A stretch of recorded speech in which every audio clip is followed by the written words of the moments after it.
আগে ভিডিওটা দেখেন, পরে কিছু কথা কইতাছি। তো হিরো আলমের সাথে একটা মজার কাহিনী কি হয়েছে সেটা আমি আপনাদের সাথে শেয়ার করি।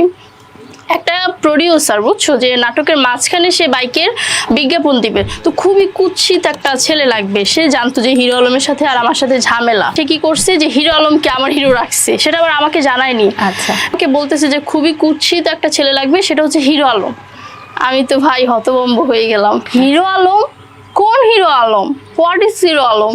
এই পচা আলু নাকি? পচা আলুর সাথে আমি শুটিং করব নাকি? পরে দেখি যে হিরো আলম হচ্ছে সোফার ভিতরে বসে আছে।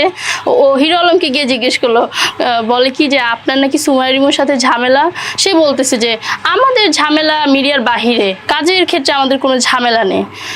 আমি বলি ঝামেলার মায়েরা বা ঘুলের ডিব্বা, কাজের ভিতরেও আমাদের কোনো বন্ধুত্ব থাকবে না, বাহিরেও কোনো বন্ধুত্ব হিরো আলমের সাথে করবই না। করলে যতটুকু ক্যারিয়ার ছিল ততটুকু আমার ডাউন হয়ে যাবে। আমার মানে যে প্রডিউসার কইছে হিরো আলম দেখতে কুৎসিত, ওই প্রডিউসারে কইতাছি তোর জন্মেরই ঠিক নাই। তোর বাপ যে কয়টা রে ভাই, এটার কোনো ঠিক ঠিকানা নাই। নাইলে তুই একজন মানুষ হইয়া আরেক মানুষরে কুৎসিত বলতে পারতি না।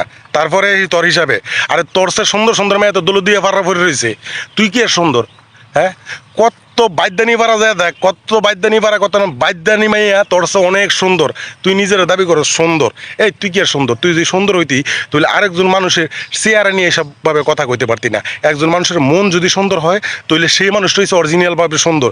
আর তোর তো মনই সুন্দর না, তো তুই কি আর সুন্দর? আর তোরে কি এর লেগে যে মানুষ এই সোশ্যাল মিডিয়াতে টাইম না নেয় আমি এটাই বুঝি না। তোর মতন একজন মোনাফিক রে, আর তুই তো মোনাফিকের তো খারাপ, কারণ তুই যেই সব কথাবার্তা মুখ দাগ কস, তোর যদি চরিত্র ঠিক থাকতো, তোর না শুধু তোর বংশের একটারও চরিত্র ঠিক নাই। কেন এই কথা কইলাম? তোর বংশের মানুষ কেন তোর জুতা পিটায় না?